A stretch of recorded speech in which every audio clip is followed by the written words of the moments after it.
Assalamualaikum warahmatullahi wabarakatuh. Waalaikumsalam warahmatullahi wabarakatuh. Alhamdulillah hari ini kita berkumpul bersama-sama di Aula TK Puspa Bangsa untuk saya mensosialisasikan budaya positif. Sama-sama kita di sini berbagi ilmu dan mudah-mudahan kita bisa menerapkannya. Ya, Bismillahirrahmanirrahim.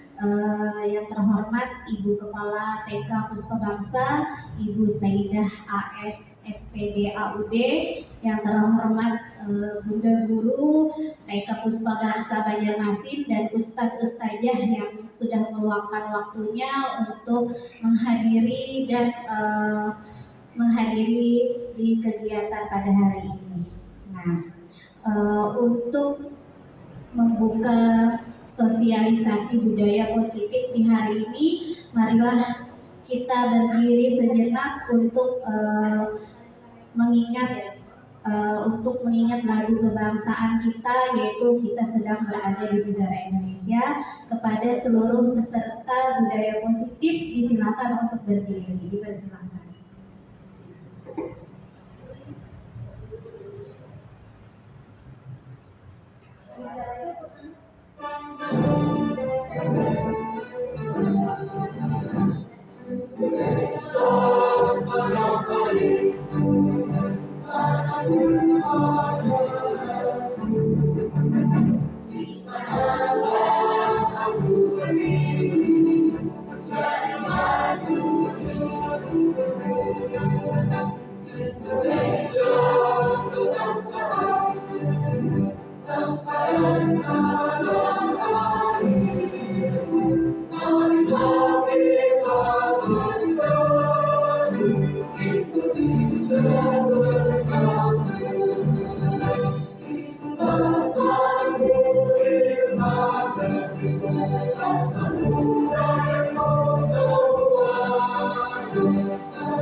Terima kasih, dipersilakan dulu. Semangat ya Bun. Dan juga lagu Mars PAUD tadi, kebetulan kita berada di pendidikan anak usia dini. Nah, langsung saja Ulun minta izin untuk menyampaikan sosialisasi budaya positif. Nah, di budaya positif ini, apakah bunda-bunda setuju atau tidak dengan hal demikian yang ada di layar? Yaitu yang pertama adalah hukuman dapat mendisiplinkan anak. Ada yang setuju Bunda? Tidak. Tidak ada, alhamdulillah, karena hukuman itu sangat tidak mendisiplinkan, karena hukuman itu merupakan hal yang tidak baik sekali untuk anak usia dini. Yang kedua, pemberian hukuman dalam hal positif seperti membaca atau membersihkan halaman sekolah dapat meningkatkan disiplin anak. Bagaimana, setuju teman-teman? Hal yang kedua, kira-kira hal yang positif kita beri dia membaca dan membersihkan halaman sekolah dapat meningkatkan disiplin anak. Ada yang setuju? Masih menolak. Iya. Kita bahas untuk anak usia dini Bun, karena kita berada di lembaga anak usia dini.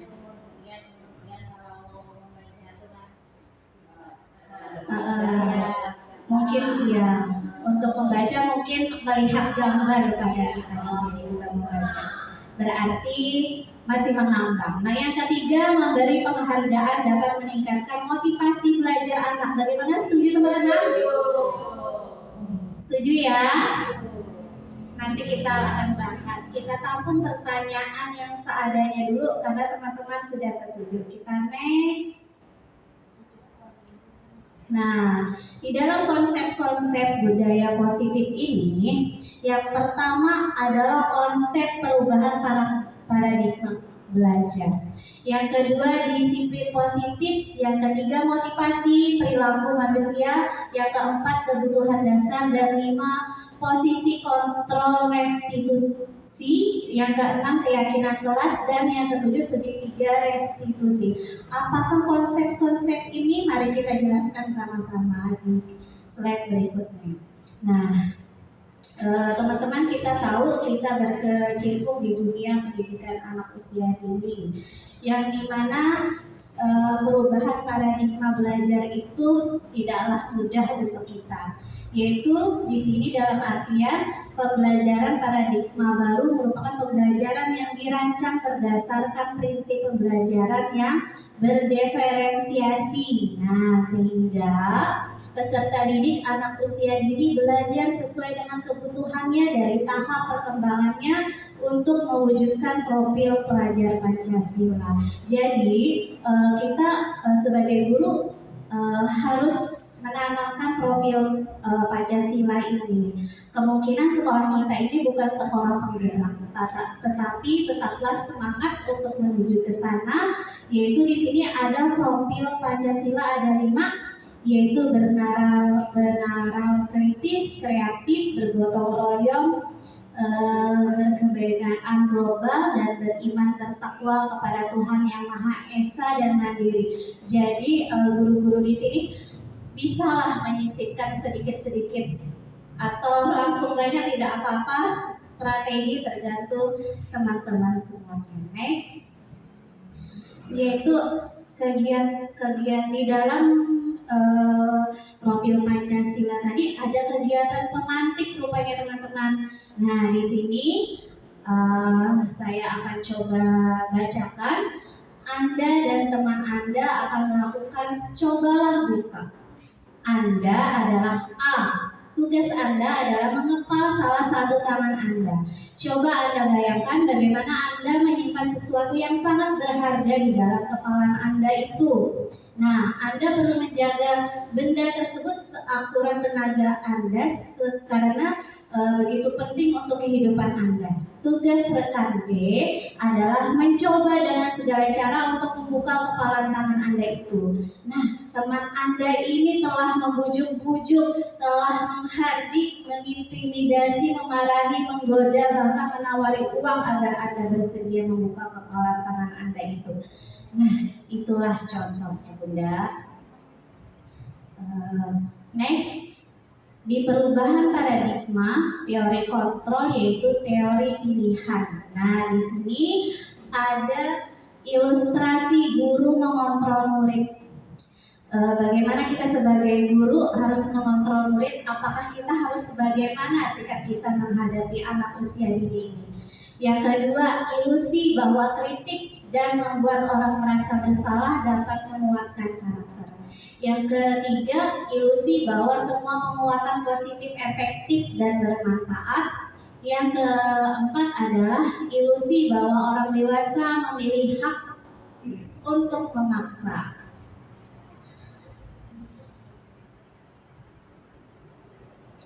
Ya, karena disiplin positif ini menjelaskan semoga dapat sedikit kita tarik kesimpulan, yaitu dalam budaya kita makna kata disiplin dimaknai menjadi sesuatu yang dilakukan seseorang pada orang lain untuk mendapatkan kepatuhan. Kita cenderung menghubungkan kata disiplin dengan ketidaknyamanan.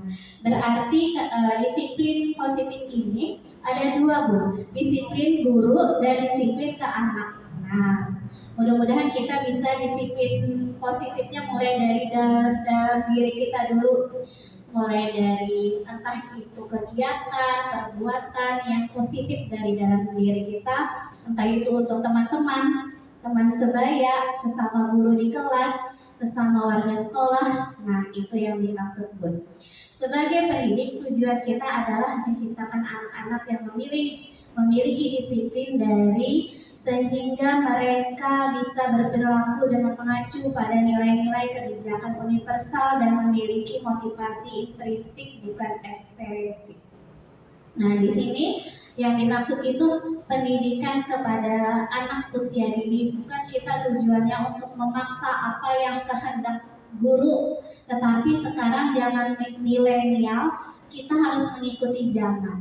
Jadi kita tetap mengikuti minat dan bakat anak, tetapi sesuai dengan program yang kita arahkan yang sebelumnya, Bu.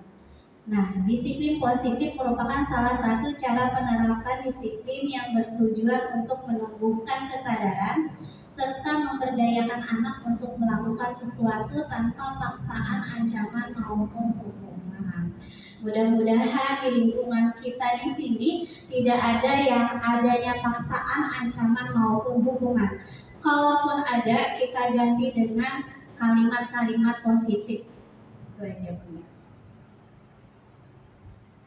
Nah, motivasi perilaku manusia. Motivasi merupakan dorongan yang timbul pada diri seseorang secara sadar atau tidak sadar untuk melakukan suatu tindakan dengan tujuan tertentu.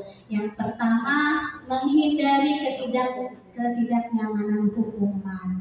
Berarti murid melakukan disiplin diri karena ia takut dihukum. Ini merupakan motivasi ekstrinsik. Contohnya di sini misalnya murid datang telat, waktu telat, bunda gurunya sudah jaga di depan. Pas itu bunda gurunya tanya, tetapi dengan bahasa dan mimik yang tidak menakutkan begitu. Yang berikutnya yaitu mendapatkan imbalan atau penghargaan. Murid melakukan disiplin diri karena ia ingin mendapatkan imbalan. Ini merupakan motivasi ekstrinsik. Nah, biasanya ada anak yang tidak mau sholat biasanya. Kita flashback ke belakang, ada yang tidak mau sholat. Bagaimana kita supaya dia mau sholat ke aula? Nah, biasanya tidak dengan imingan atau juga yang seperti ayo sholat nanti dapat ini loh. Nah, itu tuh sebaiknya tidak dilakukan di sini ya Bun. Karena iming-iming itu nanti dia ingin lagi dan ingin lagi. Kita ubah dengan kalimat positifnya. Yang selanjutnya itu menghargai nilai-nilai kebajikan diri. Murid melakukan disiplin diri karena sadar akan nilai kebajikan dirinya. Ini merupakan motivasi intrinsik. Jadi karena tidak mendapatkan imbalan atau sebaliknya, mereka sadar mereka harus bisa mengerjakannya dengan sendiri untuk memotivasi perilaku dia sendiri. Nah, di sini ada konsep disiplin dengan identitas gagal. Ada hukuman dan ada penghargaan yang tidak boleh kita lakukan sebagai pendidik anak usia dini. Yang pertama, hukuman contohnya menyakitkan, tidak nyaman, murid merasa takut, murid merasa dipaksa, murid merasa membunyikan kesalahan, murid menjadi rendah diri atau minder. Penghargaan tadi di awal-awal tadi setuju dengan penghargaan apapun, ternyata kita tidak seperti itu di era sekarang. Penghargaan boleh dikasihkan, tetapi untuk disamaratakan dulu. Kalau penghargaan untuk satu orang murid saja, nah itu ternyata tidak efektif, merusak hubungan, mematikan kreativitas, memukul dengan sistem ranking, dan merampas hak menghargai dirinya. Konsep disiplin dengan identitas sukses. Nah, mudah-mudahan ini kita bisa melakukannya dengan baik di sehari-harinya mengajar sebagai pengajar anak usia dini, yaitu dengan konsekuensi. Kita hukuman ganti dengan konsekuensi, yaitu penguatan jangka pendek, perlu monitoring berkelanjutan, stimulus respon, murid menghormati peraturan, kehilangan waktu untuk merenungi kesalahan. Nah, restitusinya apabila murid sudah melakukan konsekuensi bersama kita di dalam ruangan, maka murid itu akan bertanggung jawab untuk perilakunya. Fokus pada pemecahan masalah jangka panjang dan menghormati dirinya dan orang lain, serta teori kontrolnya dirinya yang memegang kontrol, bahkan murid semangat memperbaiki kesalahan. Nah, ternyata di dalam disiplin positif ini ada lagi keyakinan kelas. Keyakinan kelas mungkin kita belum menerapkannya, tetapi biasanya keyakinan kelas ini diganti dengan aturan-aturan di kelas ya Bu. Mengapa tidak peraturan saja? Mengapa harus keyakinan kelas? Nah, mengapa kita memiliki peraturan tentang penggunaan helm pada saat mengendarai kendaraan roda 2 atau bermotor? Mengapa kita memiliki peraturan tentang penggunaan masker dan mencuci tangan setiap harinya? Nah, di sini untuk mendukung motivasi intrinsik, kembali ke nilai-nilai keyakinan-keyakinan, lebih menggerakkan seseorang dibandingkan mengikuti serangkaian peraturan-peraturan. Bagaimana pembentukan keyakinan kelas? Yang pertama, lebih abstrak dari peraturan. Di sini ciri-cirinya ya Bunda, berupa pernyataan yang universal, dibuat dalam bentuk positif, sedikit saja agar mudah diingat. Berarti perkataan-perkataan atau tulisannya sedikit saja, apalagi anak usia dini itu kata-katanya lebih singkat tapi bermakna untuk dia menerapkannya. Sesuai dengan kondisi kelas sekolah agar mudah diterapkan, semua warga kelas dilibatkan saat membuat keyakinan kelas tersebut. Nah, di sini ada contoh peraturan di mana diganti dengan keyakinan kelas. Yang pertama, biasanya kita peraturan-peraturan itu biasa menggunakan kalimat yang panjang dan sehingga kita memikirkan lebih lama daripada keyakinan kelas. Contohnya, peraturan selalu kembalikan buku ke tempatnya. Berarti kita ganti dengan tanggung jawab. Kata-katanya ya Bun, Di sini dilarang mengganggu orang lain. Untuk keyakinan kelasnya, menghormati orang lain. Peraturan hadir di sekolah 15 menit sebelum pembelajaran dimulai. Berarti keyakinannya kita ganti lagi, menghormati orang lain dan berkomitmen. Dilarang melakukan kekerasan, yaitu kita persingkat lagi kalimatnya, keselamatan menghormati orang lain. Dilarang menggunakan narkoba, berarti kesehatan. Bergantian atau menunggu giliran, menghormati orang lain dan bersabar. Gunakan masker, berarti kesehatan dan keselamatan. Jangan berlari di kelas atau koridor. Keselamatan, keyakinan kelasnya keselamatan dan keamanan. Ya, di sini ada selain yang tadi, ada juga pembahasan kita kebutuhan dasar. Sebagai guru anak usia dini, kita harus tahu kebutuhan dasar itu apa sih. Yang pertama yaitu adanya kasih sayang dan rasa diterima. Berarti entah kita sebagai guru atau peserta didik, kita merasa harus ada rasa itu ya Bun. Yang kedua adalah kekuasaan, kesenangan, bertahan hidup dan kebebasan.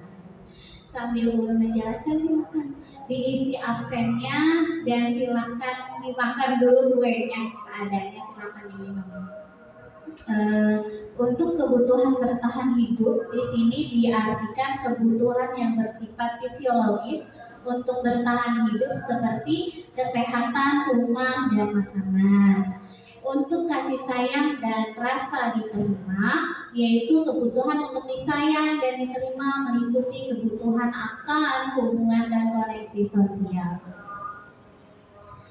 Untuk penguasaan di sini biasanya anak ataupun guru di sini lebih kita ke anak, yaitu kebutuhan untuk mencapai sesuatu menjadi kompeten, menjadi terampil, diakui, didengarkan, dan merasa harga dirinya diterima. Ada kebebasan. Nah, di sini biasanya anak usia dini itu berkebutuhan untuk kemandirian, otonomi, memiliki pilihan dan mampu mengendalikan arah hidup seseorang. Nah, di sini kita lebih lihat di mana anak usia dini itu bebas dalam artian kita tetap mengontrolnya, tetapi dengan keinginan tidak memaksa dia, tetapi tetap dalam kita yang bertujuan untuk mencapai perubahannya. Yaitu selanjutnya ada kesenangan. Di sini kebutuhan untuk mencari kesenangan berupa bermain, tertawa bersama, tidak ada kesedihan.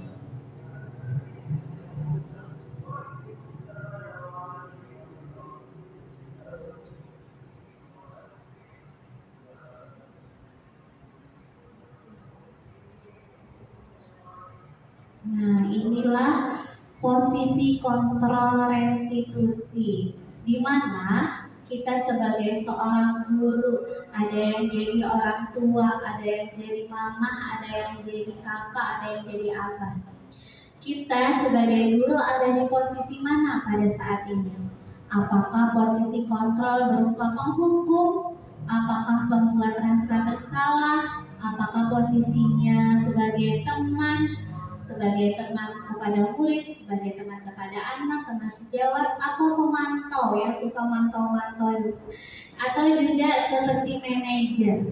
Nah, kira-kira teman-teman, kalau sebelum saya mengetahui materi ini, saya itu kepada murid itu seperti teman, Bu.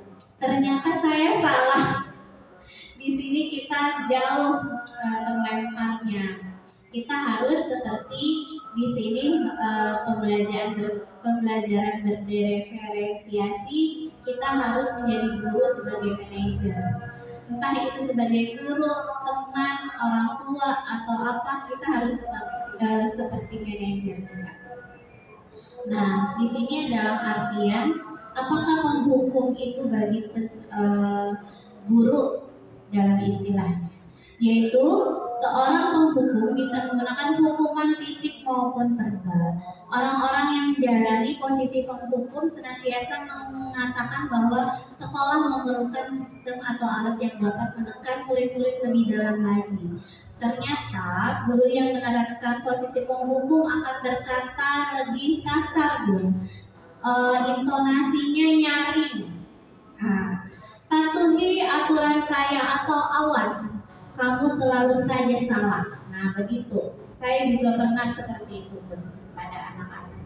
Selalu pasti selalu yang terakhir selesai. Guru seperti ini senantiasa percaya bahwa ada satu cara agar pembelajaran bisa berhasil, yaitu cara dia.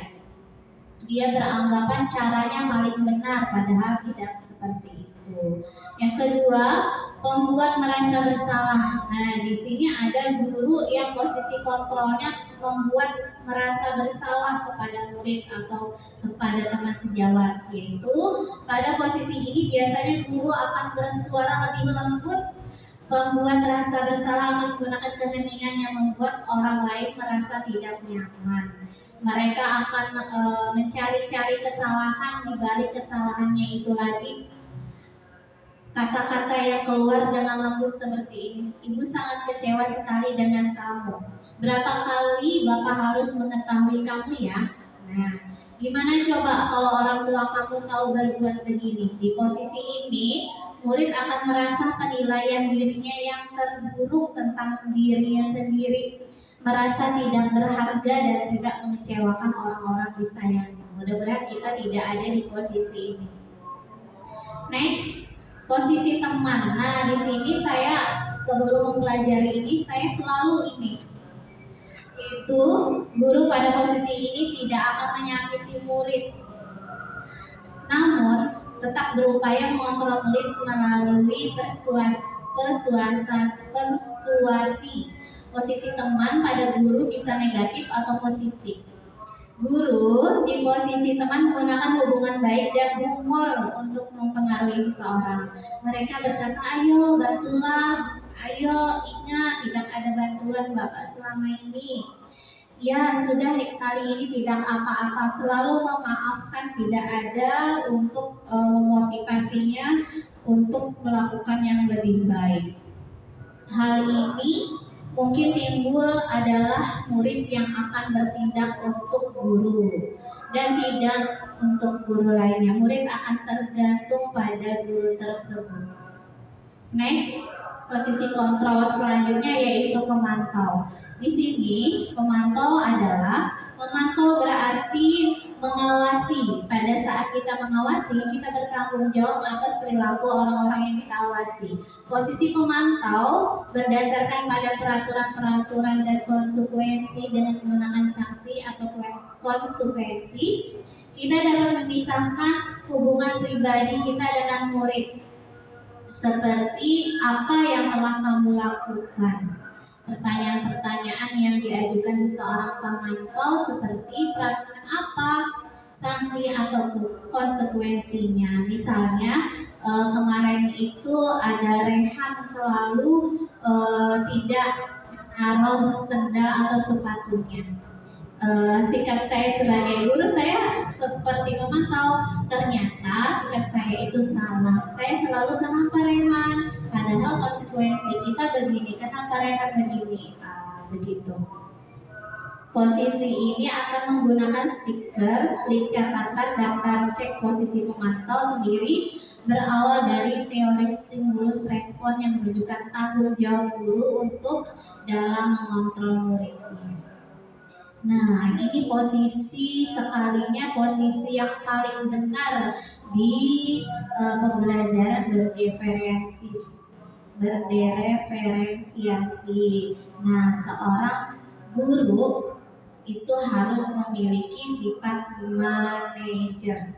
Manajer ini dalam artian adalah di mana posisi guru berbuat sesuatu bersama dengan murid, mempersilahkan murid bertanggung jawab atas perilakunya, mendukung murid agar dapat menemukan solusi atau permasalahan sendiri. Seorang manajer telah memiliki keterampilan di posisi teman maupun memantau dan Dengan demikian bisa jadi di waktu-waktu tertentu kembali kepada posisi tersebut eh, bila diperlukan. Namun, bila menginginkan murid-murid kita menjadi manusia yang merdeka, mandiri dan bertanggung jawab, maka kita perlu mengacu kepada restitusi yang dapat menjadikan murid kita sebagai manajer bagi dirinya sendiri.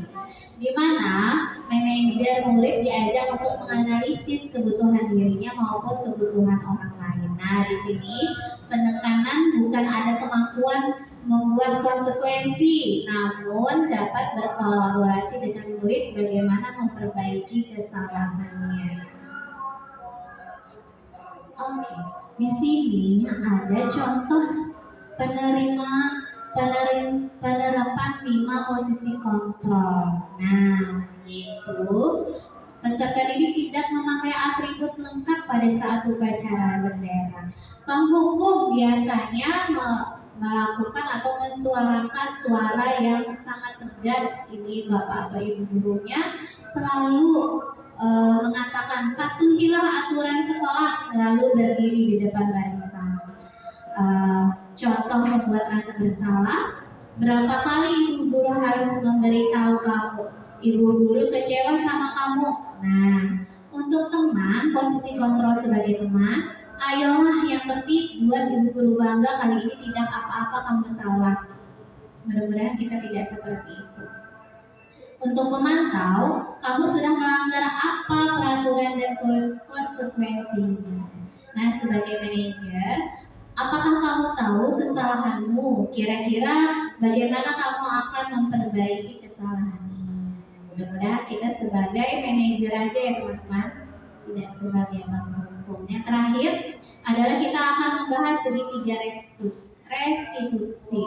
Nah, segitiga ini merupakan suatu proses dialog yang dijalankan guru atau orang tua agar dapat menghasilkan murid yang mandiri dan bertanggung jawab. Tahapan segitiga restitusi yaitu yang pertama adalah stabilkan identitas. Apa sih yang identitas yang harus distabilkan? Di sini dalam artian kita berbuat salah itu tidak apa-apa. Tidak ada manusia yang sempurna, kita juga bisa menyelesaikan masalah ini. Yang kedua, validasi tindakan yang salah. Kamu pasti punya alasan mengapa melakukan hal itu. Nah, untuk yang ketiga, menanyakan keyakinan kelas di sini, apa yang kita percaya sebagai kelas atau keluarga. Next. Contoh penerapan segitiga restitusi kasus pertama yaitu siswa berkelahi saat jam pelajaran pertama. Kasus kedua, kesimpulannya adalah filosofi pemikiran Ki Hajar Dewantara, yaitu tujuannya menuntun segala kodrat yang ada pada anak-anak untuk mencapai keselamatan kebahagiaan yang setinggi-tingginya, baik sebagai manusia maupun sebagai anggota masyarakat. Ya, akhirnya di ujung acara mudah-mudahan teman-teman bisa sedikit menerapkan entah itu posisi kontrol, entah itu segitiga restitusi dan lainnya. Terima kasih telah berhadir di acara hari ini. Mudah-mudahan dengan adanya kegiatan sosialisasi ini kita menjadi guru yang bergerak untuk memajukan sekolah, terutamanya sekolah TK Puspa Bangsa, dan untuk memajukan Indonesia yang lebih maju.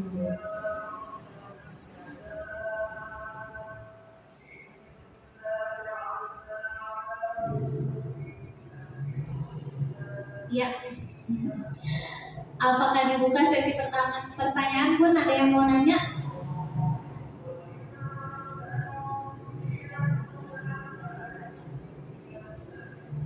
Untuk 15 menit lagi waktu kita sambil dimakan benda, atau ada yang mau dibahas ataupun permasalahan sehari-hari pun di kelas bagaimana, atau menghadapi orang tua, atau tantangan sebagai guru, apa hambatannya, mungkin bisa kita sharing aja ya Bun.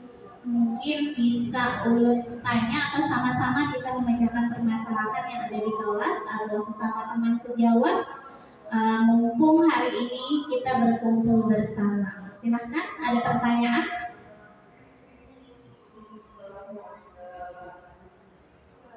Ya, silakan. Assalamualaikum. Ulun izin bertanya. Di kelas yang ulun ajarkan itu Bon, ada anak yang aktif, terus dia kayak apa ya, belum bisa untuk mengalah dengan teman-temannya. Egonya masih tinggi banget kayak tuh Bon. Kayak misalkan dia mau ini harus dituruti, kalau ada menangis, kemudian kayak Bon. Itu tuh hampir tiap hari mah kayak tuh Bon. Jadi kayak temannya tuh yang harus mengerti anak ini terus kayak tuh Bon.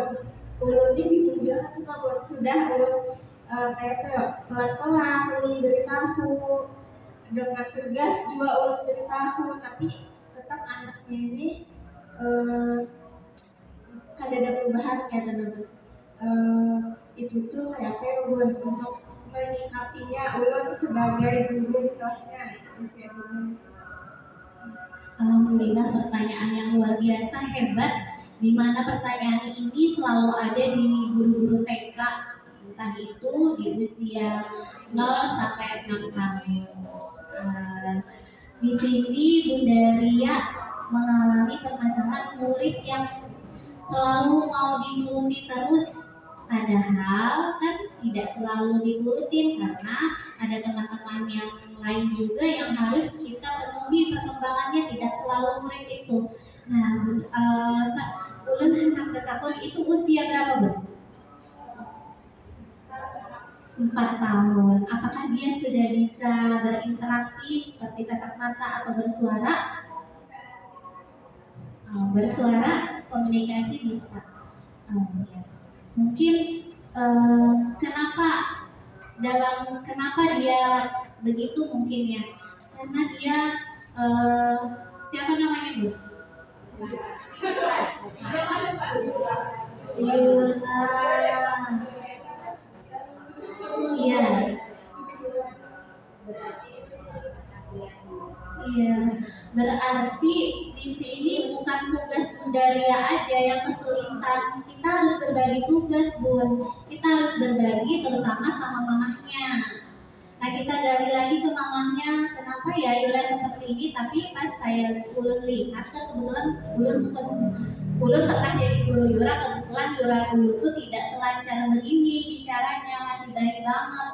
Yura itu memang begitu. Kalau dia mau minta telur harus makan telur, dan kalau dia mau minum punya orang tuh harus dapat. Nah, kalau tidak dapat dia ngamuk, apapun yang di sebelahnya dia pukul, dia kabur. Berarti setelah ulun teliti tapi tidak mengikuti sekarang 1 tahun ini. Kalau dulu mengikutinya, saya memaklumi karena dia umurnya masih berusia 2 tahun dulu itu.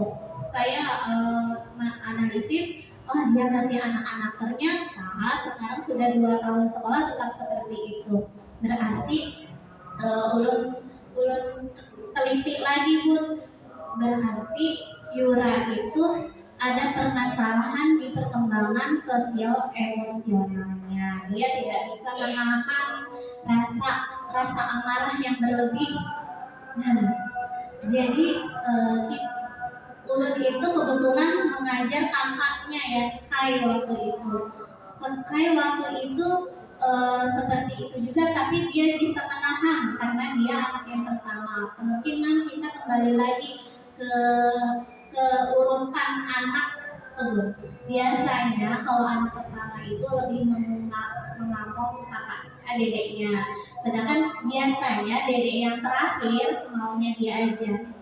Jadi kita perlu menggali lagi ke mamahnya, bagaimana kita bisa memperbaiki emosinya supaya dia itu bisa ngerem kalau mau marah itu bagaimana. Kalau Bunda Ria sendiri, Bunda Ria tidak bisa melakukan itu sendiri. Jadi kita harus komunikasi ke mamahnya. Nah di sini kemungkinan kita bisa menerapkan konsep budaya positif yang mana kita yang nomor 4 ya, kebutuhan dasar. Berarti Yura itu kebutuhan dasarnya apa? Psikologinya di rumah, di sekolah mungkin itu Bang. Nah, kita cari dulu informasinya ke mamahnya Yura, kenapa dia begitu. Mungkin di rumahnya selalu dituruti apa yang dia itu mungkin. Padahal kita bertolak belakang di sekolah itu tidak seperti itu. Kita mengajarkan kemandirian, mengajarkan dia bertanggung jawab. Nah, kita harus sinkron dulu sama mamahnya. Dimana Bunda Ria itu ada komunikasi gitu Bun. Entah itu pada saat pulang sekolah atau melalui via sekarang via WA atau Instagram yang bisa menghubungkan komunikasi antara guru dan orang tua. Itu saja Bunda Ria. Tidak lupa mungkin komunikasi itu harus dicatat Bun. Jadi kalau perkembangan Yura pada saat ini bisa juga seperti catatan anekdot kalau di TK.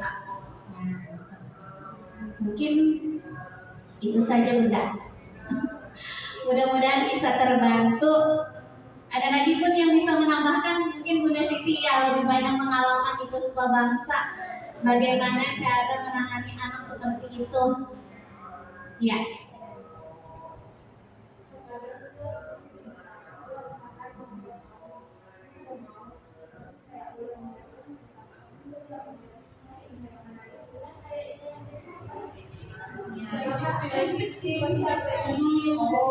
Karena dia itu merasa sedikit panas hati kayak itu.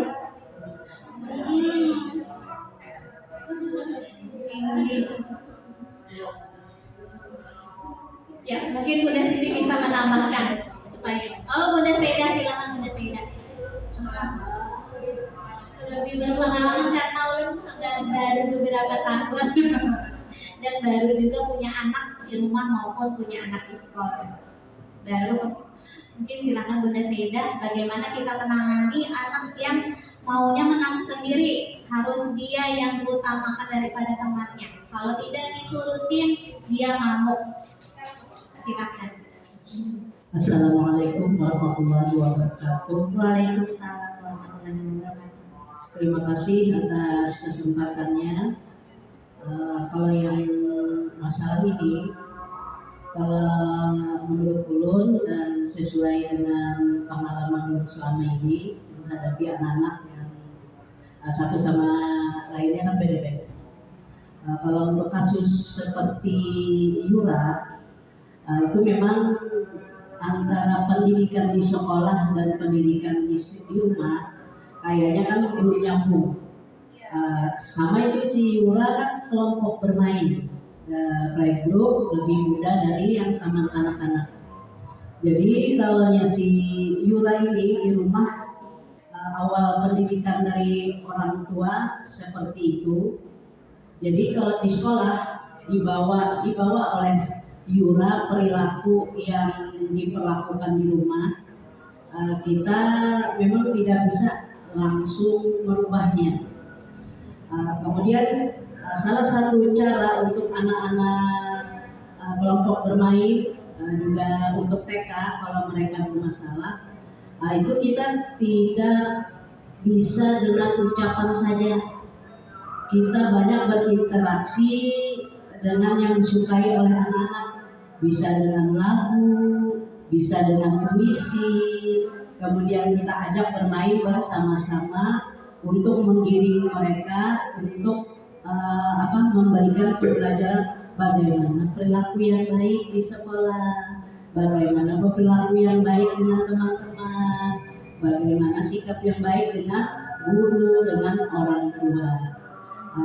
Itu salah satu pembelajaran yang bisa kita berikan untuk menuntun anak-anak kita.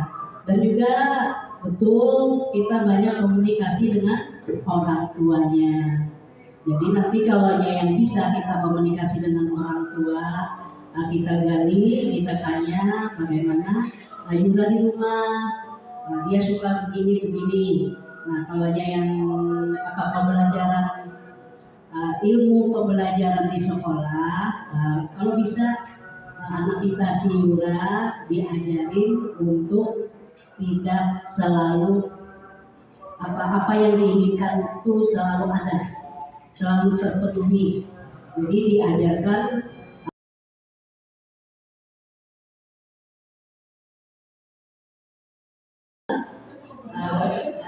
belajar bersabar, misalkan dari 5 menit ditunggu dulu. Besok mungkin tambah lagi waktunya untuk bersabarnya memenuhi keinginan dari Yura. Kemudian diajak juga selalu dekat dengan guru di sekolah, diajak dekat dengan teman-temannya. Nah itu saja dari Yura. Mungkin dari teman-teman yang lain ada yang menambahkan. Terima kasih. Assalamualaikum warahmatullahi wabarakatuh. Waalaikumsalam. Ya betul sekali apa kata Bunda Saidah, kita sebagai guru TK ya harus banyak-banyak sabar. Jadi ada penelitian, entah itu penelitian di luar negeri, gurunya itu harus mengingati muridnya beribu kali dalam satu hari, Bu. Nah itu murid yang bermasalah. Jadi kita nih harus mengingatkan itu harus berkali-kali, Bu, tidak sekali aja. Mungkin Bunda Ria bersabar. Bunda Ria alhamdulillah guru yang sabar, Bun, pada saat ini. Silakan Bunda Siti untuk menambahkan sedikit ya. Kalau anak itu butuh kehangatan supaya nyambung ke hati dia. Jadi kalau misalnya ada masalah, sabar gitu. Kita perlu supaya dia tidak meluapkan emosinya. Begitu aja Bunda. Ya. Begitu saja ya Bunda ya, harus banyak sabar intinya. Semangat. Mudah-mudahan berkat sabar kita juga akan ditinggikan oleh Allah pahalanya di kemudian hari. Oke, itu saja. Mudah-mudahan kita guru-guru Puspa Bangsa ini mempunyai budaya positif, entah itu kepada anak, orang tua, teman sejawat, teman sekelas, warga sekolah lainnya. Kita harus berbudaya positif. Budaya positif ini ada 5 tadi ya Bun. Yang pertama perubahan paradigma belajar, yang kedua disiplin positif, yang ketiga motivasi perilaku manusia, 4 kebutuhan dasar, 5 posisi kontrol restitusi, 6 keyakinan kelas, dan 7 segitiga restitusi. Nah, dengan berakhirnya, ada lagi yang mau bertanya Bun? Tentang apapun permasalahannya, mumpung ada psikolog kita boleh. Ada lagi permasalahan di sekolah ya Bunda Siti mau ada, asal jangan permasalahan di rumah.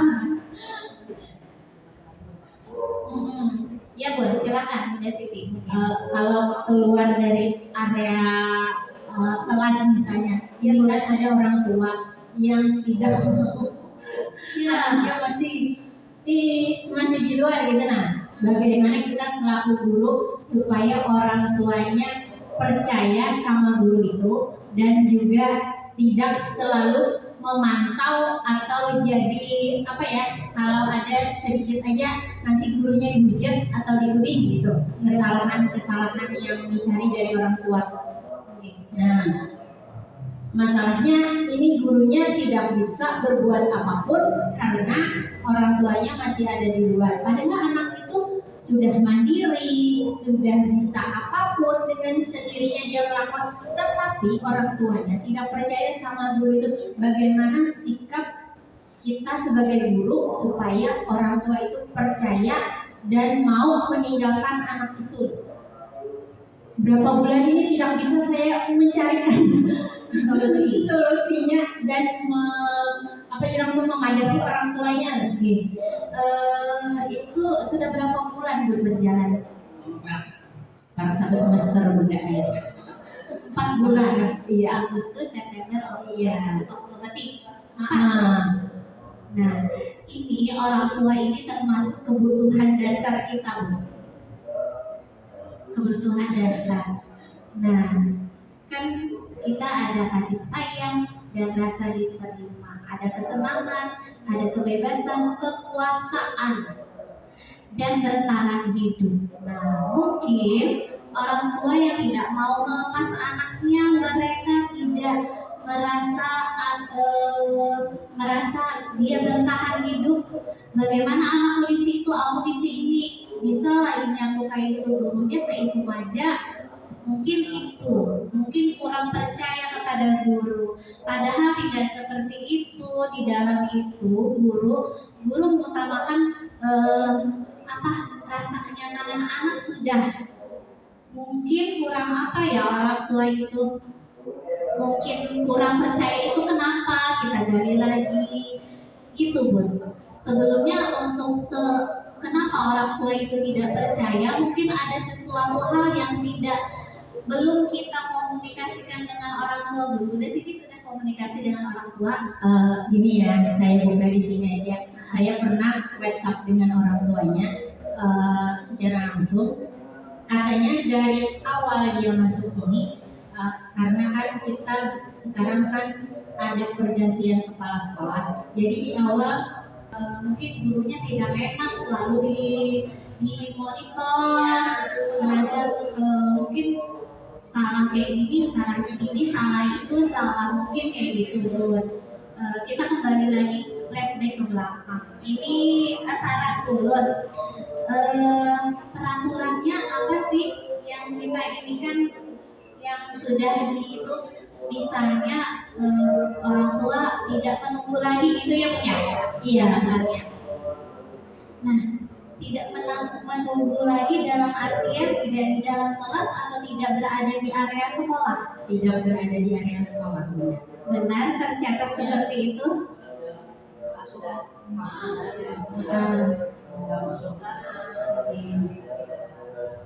Area sekolah. Tetapi untuk guru sekolah TK Puspa Bangsa ini memang mengharuskan orang tua itu tidak berada di area sekolah.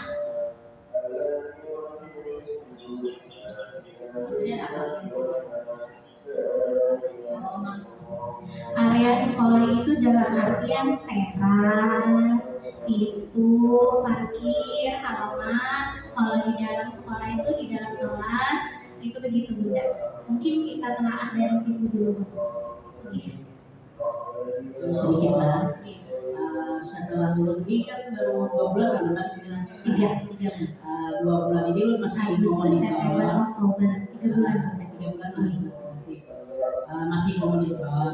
Nanti insya Allah pada saat kita nanti mau pembagian rapor, nah di situ nanti kita ulur, nanti kita semuanya Refleksi.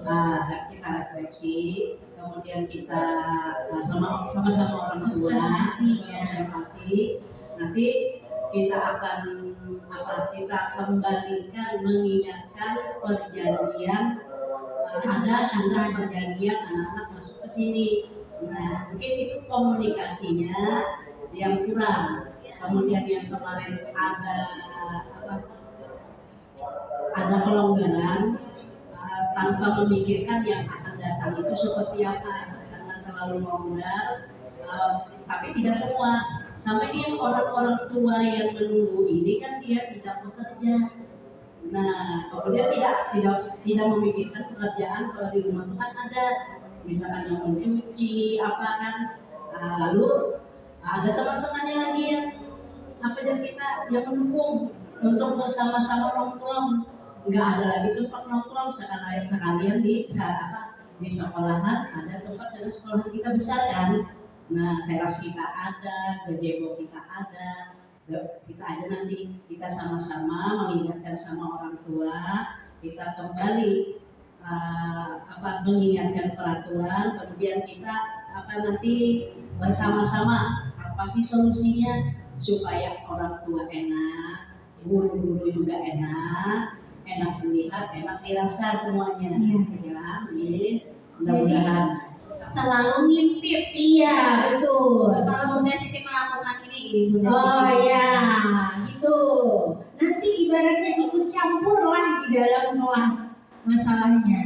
Nah, yang tidak suka, saya tidak suka sama sekali kalau ikut campur. Padahal masalah. Bunda Siti tidak seperti itu. Iya, sebenarnya kan kayak kemarin kan ada bumerang juga. Masalah anaknya makan, padahal anak itu bisa sendiri. Selalu mengintimidasi guru. Iya. Apapun yang dilakukan guru itu disalahkan. Iya, Tidak benar. ada benar. Iya. Berarti kita perlu parenting. Hal pertama adalah parenting. Parenting sebelum dilakukan harus membentuk kepengurusan komite dulu. Tujuan guru itu harus bagaimana? Kita punya catatan tujuan guru itu anak itu harus bagaimana, orang tua itu harus bagaimana. Jadi kita ada kesepakatan antara kita guru komite. Kita di situ sama-sama apa. Jadi tidak langsung kita bentuk komite kalau kita tidak berunding dulu gitu. Jadi komite itu kita juga punya program. Jadi guru itu harus punya program, tidak sembarangan.